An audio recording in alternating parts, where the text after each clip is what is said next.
Hey, what's up and welcome back ulit mga ka-sounds. For today's video po natin, pe-press ko lang po sa inyo dahil wala pa tayong ganong repair ngayon. Tayo po ay mag-release ng ating mga speaker sa ating sound system. So, pe-press ko lang po sa inyo itong ating size 18 na L-Forted. Talaga po napakadumi na niya at hindi pa po natin siya nalilinis. So, ngayon po ay mag-release po tayo, samahan po nyo ko.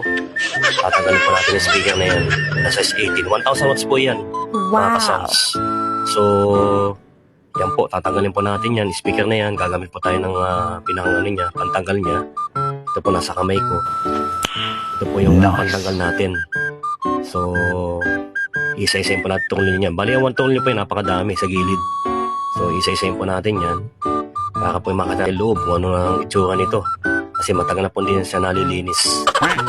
So, yan po, mga ka-sounds, nag-press lang po sa inyo na tayo po ay maglinis na ating mga speaker na ginagamit sa ating sound system. So hanggang dito lang po. Maraming salamat po sa pagsubaybay sa mga video. Follow and share. God bless us all. Thank you guys. Hanggang sa muli po.